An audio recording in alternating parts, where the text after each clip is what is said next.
perché mai ballerino, ballerina di tango che tu sia, dovresti studiare musicalità?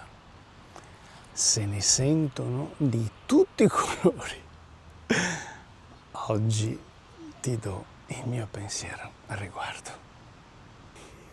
Cominciamo con il primo obiettivo di cui si sente parlare in giro.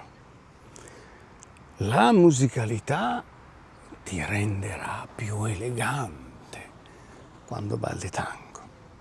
Ma ti sembra che uno studia musicalità per essere elegante quando balla?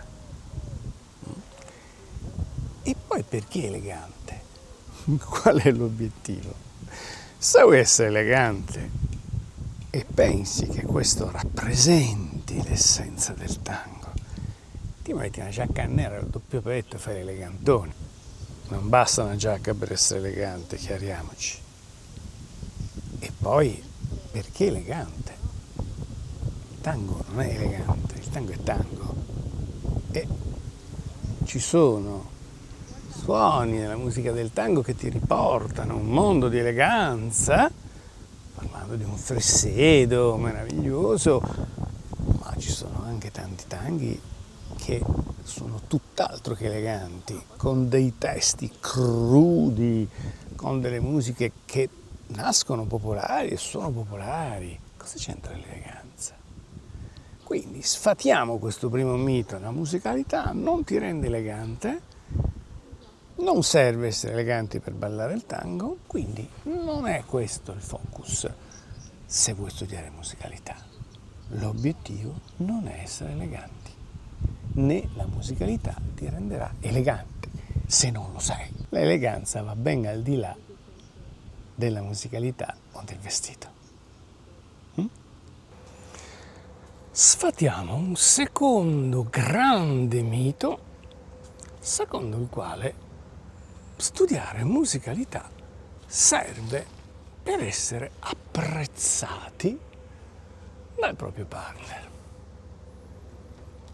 Nobile obiettivo, per l'amor di Dio. Ma non è la garanzia che questo funzioni, ovviamente. Perché può non funzionare? Beh, in primis, perché magari il partner con cui stai ballando non è interessato alla musicalità. Magari è un partner che desidera passi, sequenze, figure, performance. E quindi non hai la garanzia che studi musicalità per far felice qualcuno. E quindi far qualcosa per far felici gli altri, pur riconoscendo il nobile obiettivo, in questo caso non sempre funziona. Certamente molte ballerine, sei tu che mi ascolti, sei un leader, apprezzeranno, ma mica tutte. Quindi il vero motivo per cui è importante studiare musicalità in realtà è un altro. Un terzo luogo comune secondo il quale è importante studiare musicalità è per andare a tempo. Premesso che, se mi segui da un po' saprai che per me andare a tempo è una frase che non ha senso. Comunque andare a tempo significa rispettare la pulsazione. E allora, sei tutto orgoglioso, riesci a non perderti neanche un beat e come un metronomo a prendere tutti i beat della pulsazione, non ti serve un corso di musicalità. Ovviamente, la musicalità è colore.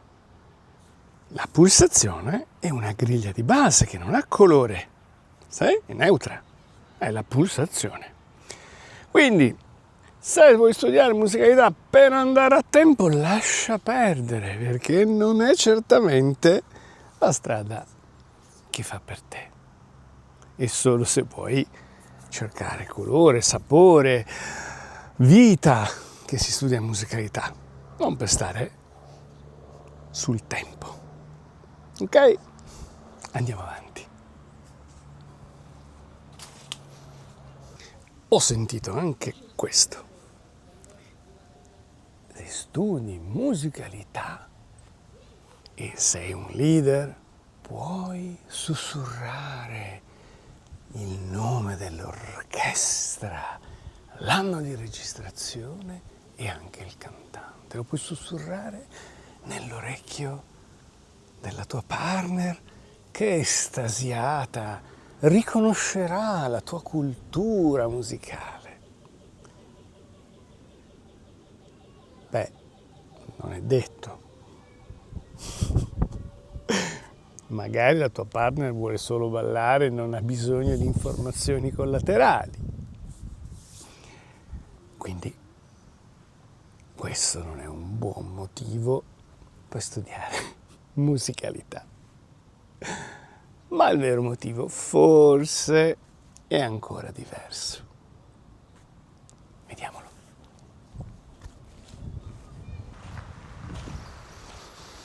Quindi, l'unico vero motivo fondamentale per studiare musicalità è il piacere, il tuo personale piacere di entrare dentro la musica, di viverla e di poter condividere con un'altra persona questa meravigliosa esperienza per dare un senso al tuo ballo su quella musica e non su un'altra, con quelle caratteristiche e in un'altra, ballato con quel partner e non con un altro.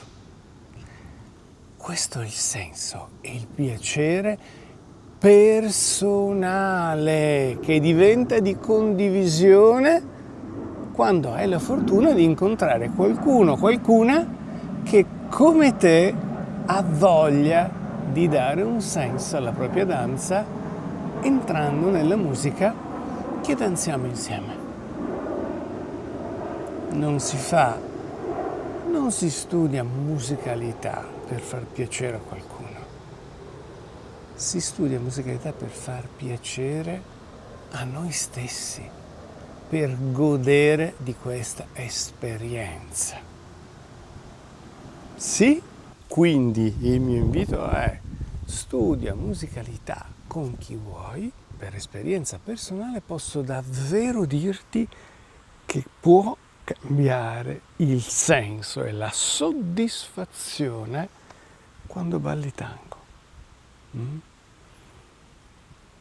Dai un senso perché trasformi con il tuo corpo, con la tua danza, quello che ascolti con la musica e lo puoi fare condividendo con qualcun altro questo piacere. Studia musicalità con chi vuoi, ma studiala. È un mio caldo invito. A presto per altre riflessioni su questo mondo meraviglioso.